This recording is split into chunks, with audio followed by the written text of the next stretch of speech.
Hello and welcome, friends from around the world. We're happy to have you here. And if this is your first time, we'd love for you to like and subscribe to the channel.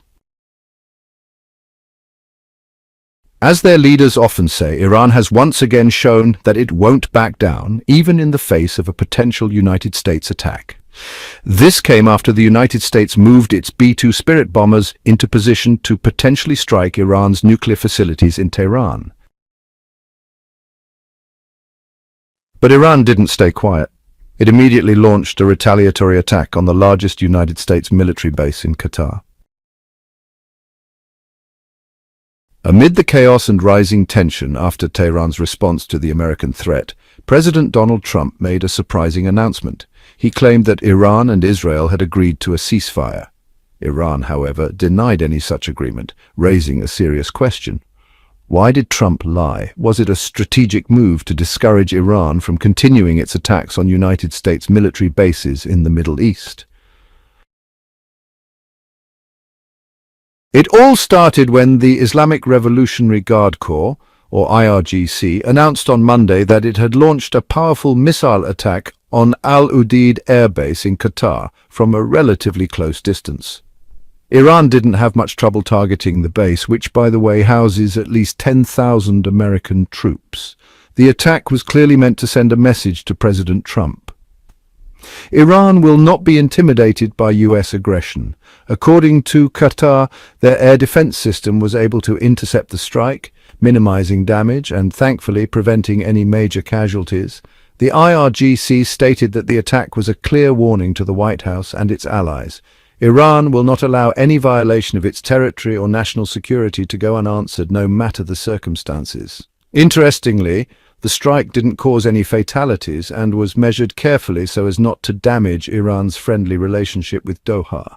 Iran also claimed the missiles were launched away from residential areas to avoid threatening the people of Qatar. It's important to understand that Al Udeid Air Base, located in the desert southwest of Doha, is the main command center for U.S. Air Force operations in the region, and one of the most important U.S. strategic assets in West Asia. It spans 24 hectares and supports over 10,000 personnel. The base is a symbol of American military strength and presence in the Middle East. Then, in a rather shocking statement on his social media, President Trump claimed that Iran and Israel had both contacted him at the same time and agreed to a ceasefire, something that had never even been discussed before. He posted again saying both countries wanted to make peace, but does that actually match what's happening on the ground? Not really. Israel didn't respond to Trump's statement at all, and Iran flat out denied that any ceasefire talks had taken place. Iranian Foreign Minister Abbas Araghchi himself said there was no such agreement. So does this mean Trump lied to the public just to make it look like his foreign policy had succeeded in stopping the war in the Middle East? Some analysts believe Trump was simply caught off guard. He likely didn't expect Iran to actually strike a US base in Qatar. He may have assumed that after bombing Iran's nuclear sites, Tehran would come crawling to the White House begging for forgiveness. But the reality was the complete opposite. Iran made it clear that any aggression on its sovereign land would be met with force. What may have alarmed Trump even more is Iran's threat to close the Strait of Hormuz, that narrow waterway in the Persian Gulf where about a quarter of the world's maritime oil trade flows through. If Iran actually blocks tankers from delivering oil and gas to China, Europe, and other major markets, oil prices could skyrocket, potentially destabilizing the entire global economy. That would be a nightmare scenario for President Trump, and a perfect excuse for his political opponents to push for impeachment. Inside the White House, along with President Trump, there's growing concern that Iran might target more United States military bases.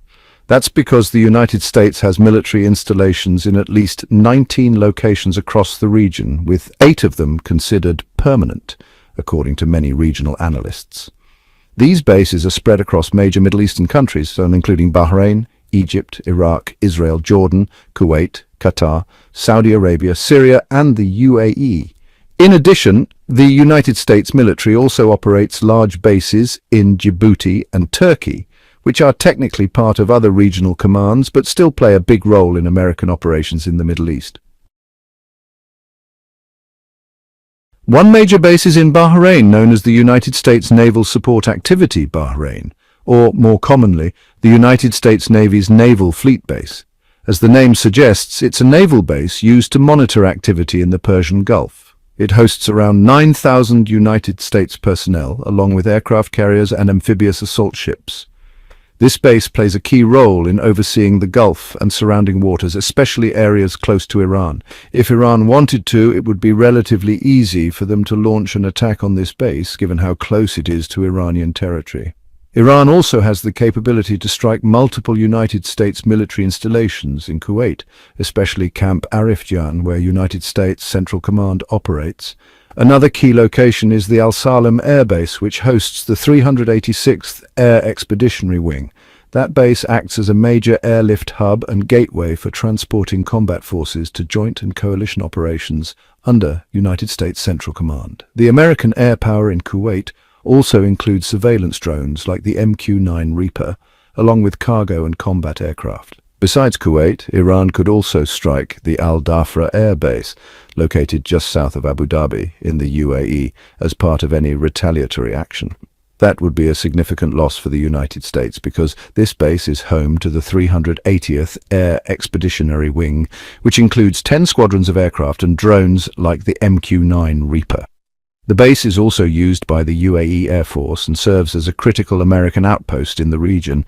Then there are two more vulnerable United States bases in Iraq, Al-Assad and Erbil. Given the geographic proximity between Iran and Iraq, these bases would be very easy for Iran to target. Naturally, if Iran strikes the airbase in Baghdad, President Trump will be blamed for escalating the conflict, and losing that base would be a major blow, especially since it houses 2,500 American troops and military contractors stationed in the Iraqi capital.